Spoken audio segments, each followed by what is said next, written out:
kinumpirma na nga po ang variant na bibilhin ng Pilipinas para sa Additional Utility Helicopters Acquisition Project para sa Philippine Air Force. Ito nga po mga idol ang karagdagang bagong helicopters para sa ating bansa.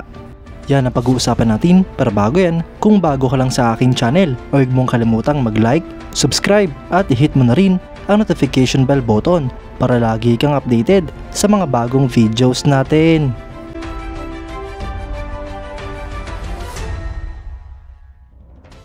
Kinumpirma nga po mga idol na ang Bell 412 variant na bibilhin ng Philippine Air Force ay ang Subaru Bell 412 EPX. Ibig sabihin nga po mga idol, ang helicopter na ito ay kapareho ng platform sa Subaru Bell UH-2 na i-deliver sa Japan Ground Self-Defense Force. Ang Philippine Air Force nga po mga idol ay ang ikalawang military export user ng Subaru Bell 412 EPX sunod sa Guatemala Air Force. Mabuboost nga rin po nito mga idol ang Japan at Subaru Corporation na expand ang kanilang military export products. Ito nga po ay matapos magkaroon ng mahigpit na batas sa Japan patungkol sa pag-export ng military hardware at subsystems. Ang Bell Helicopters ay involved pa rin sa proyektong ito, ngunit mas malaki ang involvement ng Subaru para sa variant ng helicopter. Bilang parte ng pag-i-improve ng lift capabilities at iretiro ang mga lumang Bell UH-1UE Combat Utility Helicopters, ang Philippine Air Force ay nagkaroon ng acquisition para sa mga kapalit na helicopter. Bukod nga po sa pagbili ng mga Sikorsky S-70i Black Hawk Combat Utility Helicopter, ang Philippine Air Force ay nag-decide din na bumili ng second model at supplement na ko-complement sa Black Hawk. Ito nga po mga idol ay ang Bell 412 Multirole Helicopter. Ang end user nga po ng proyektong ito mga idol ay ang 205th Tactical Helicopter Wing kung saan tatanggap sila ng 8 units kabilang na ang Integrated Logistics Support Package.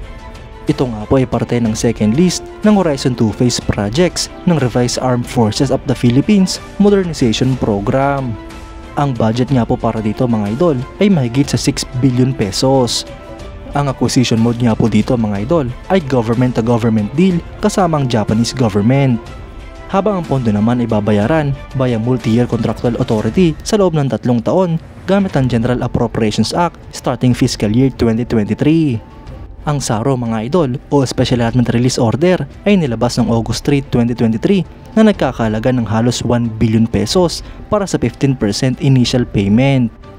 Ngayon nga po mga idol na ang Philippine Air Force ay ginawa ng main combat utility helicopter, ang Sikorsky S-70i Black Hawk, matapos itong tumanggap ng 16 na units sa initial order na nagawa noong 2018 na nagkaroon pa nga po ng additional acquisition project para sa karagdagang 32 units para sa second batch na ginawa naman noong 2021. Kaya't ang ibang helicopter na may kaparehong model at kaparehong roles ay naging less relevant dahil sa mas konti ang mga units nito. Base nga po sa original na plano ng Philippine Air Force ay nag-request sila ng 10 brand new na Bell 412 helicopters na may budget na 151.3 million US dollars. Gusto nga po nilang i-acquire ang EPI model o ang mas bagong EPX variant na susupplement sa kasalukuyang fleet ng 5 Bell 412 EP Combat Utility Helicopters. Ang Bell 412 mga idol ay unang lumipad noong August 1979 at introduce naman noong 1981. Sinimulan nga po itong i-produce noong 1979 hanggang sa kasalukuyan at meron na nga pong halos 900 units ang mga nagawang ganito. Ang helicopter na ito mga idol ay pinapalipad ng 1 o 2 piloto. May capacity nga po ito hanggang sa 13 pasahero. Ito nga po ay may habang 17.09 meters, fuselage length na 13 meters, height na 4.57 meters, empty weight na 3,079 kilograms at maximum takeoff weight na 5,398 kilograms. Ang power plant naman nito mga idol ay isang Pratt & Whitney Canada PT60 3D Twin Pack engine. Para naman sa performance mga idol ay meron nga po itong maximum speed na 260 km per hour, cruise speed na 226 km per hour, range na 529 nautical miles at service ceiling na 20,000 feet. Mga idol, bagay na bagay nga po ang Bell 412 EPX sa Pilipinas. Dahil sanay na nga po ang ating bansa sa pag-operate ng ganitong klaseng helicopters. Malaking pasasalamat nga po sa modernization program ng AFP at nagkakaroon tayo ng mga bago at mas modernong assets. Kaya't pwede na nga po nating iretiro mga idol ang mga pinaglumaan at panahon pa ng Hapon na mga air assets ng Philippine Air Force. Antayin pa nga po natin ang mga susunod na updates patungkol sa proyektong ito. At konting panahon na nga lang po ang ating aantayin at tuluyan ng mas magiging moderno at malakas ang pwersa ng Pilipinas. Kayo mga idol, anong masasabi nyo? Comment down below for your thoughts and opinions.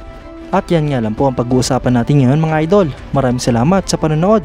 Huwag nyo rin kalimutang mag-like at subscribe bilang suporta sa ating channel. Mabuhay kayo mga idol!